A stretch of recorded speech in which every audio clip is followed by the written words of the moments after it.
Welcome to Drunk Dog Creative. I'm Bridget A, and I'm going to show you how to do a crab stitch or a reverse single crochet.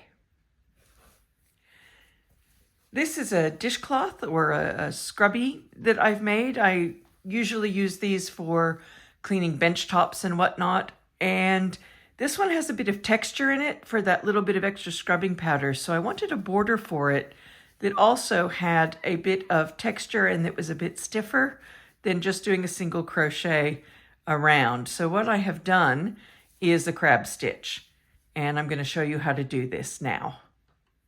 What you will need is the project that you're going to do the stitch around. So this is my dishcloth made and ready for the border.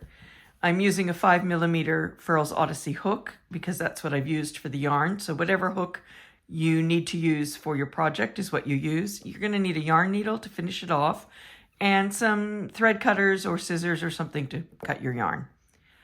So let's talk about the basics of this. I'm going to put my yarn on.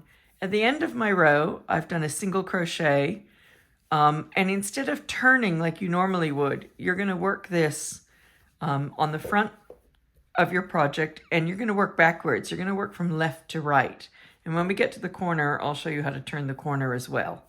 So the reverse single crochet or crab stitch feels weird when you first start doing it, but it gets better with practice, I promise.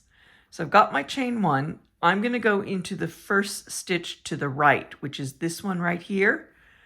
And I'm going to keep my tension okay. And I'm just going to go down and back through that first stitch, yarn over, pull it up, and complete the single crochet. So it's a backwards stitch.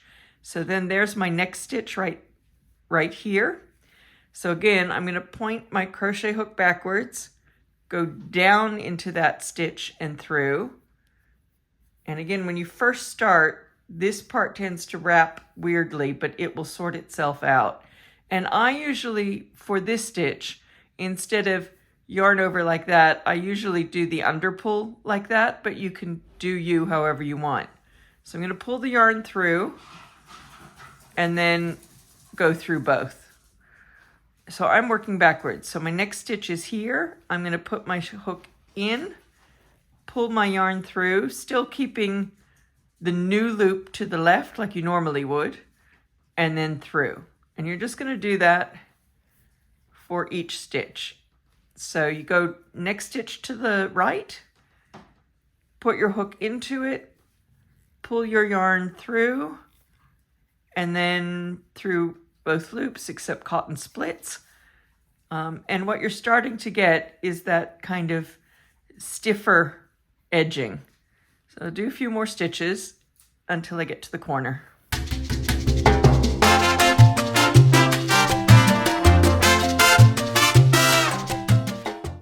Okay, now I've done the whole top row. As you can see, it's got that bit of stiffness to it and that bit of texture to it.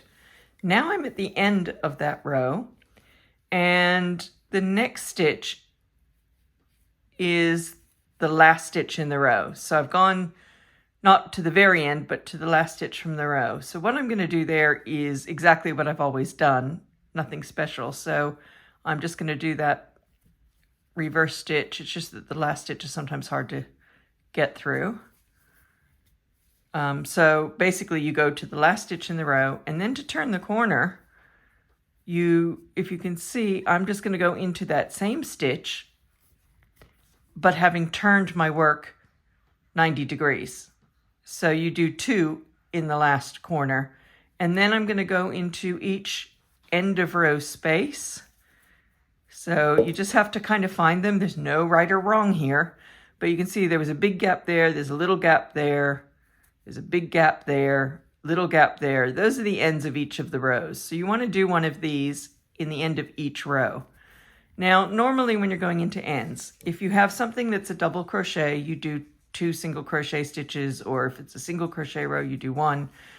With this dishcloth and this reverse single crochet or crab stitch, you don't have to be that precise. If you have a genuine double crochet gap along here, which this doesn't, then you would probably want to do 2 reverse single crochets.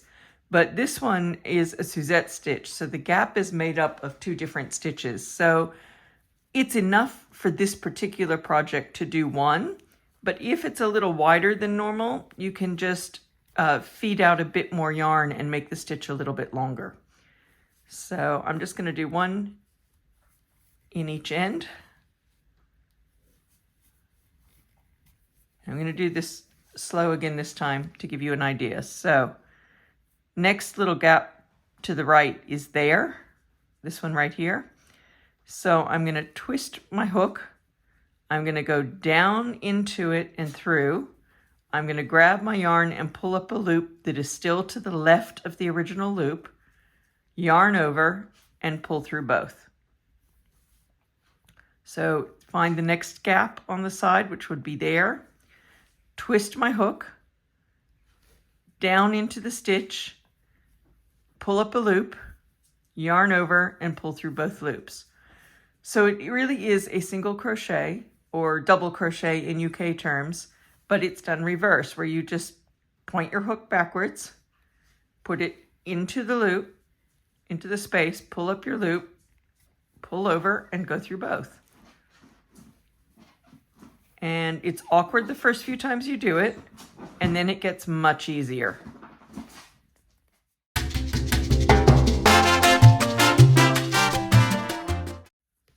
And there I'm at the end of that row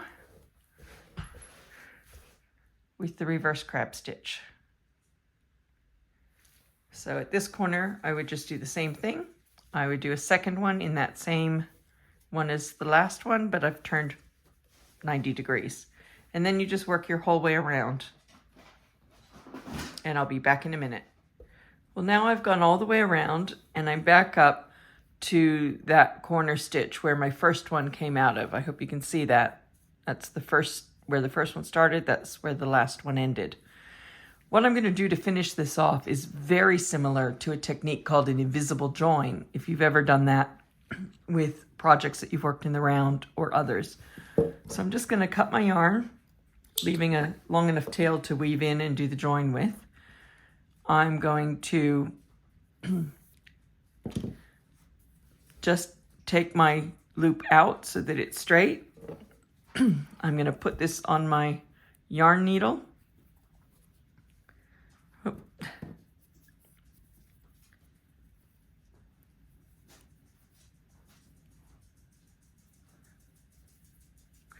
And what I'm going to do is, from the back, I'm going to come up right after the first loop of that first stitch. And I'm going to go around and come back to the right so that that fits right where that loop was. And then I'm just going to loop it again. And then I'm going to weave it in at the back through a couple of stitches.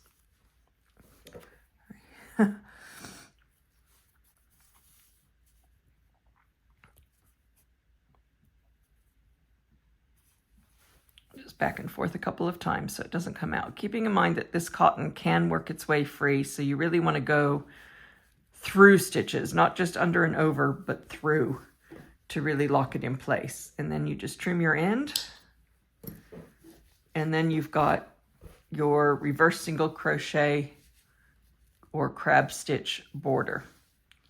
Now the other thing I want to point out is that this is quite an uneven, chunky, all over the place kind of border. Well, that's what I actually wanted, because that's what gives some extra scrubbing power to the dishcloth. If you want a very even, uniform crab stitch, then what you need to do is a single crochet row all the way around, and then go down a hook size or half a size. So if I'm using a 5mm hook like this, I'd go down to a 4.5. And then you do your crab stitch into all of the single crochets. So this one had, you know, ends of rows and the foundation bottom, and they're not all even. And so the border comes chunky and wavy, but that's what I wanted.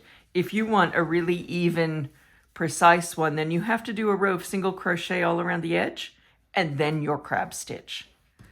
So that's the crab stitch. The pattern for this scrubby will be on the drunkdogcreative.com blog, hopefully very soon, along with this video of how to do that border. Thank you all.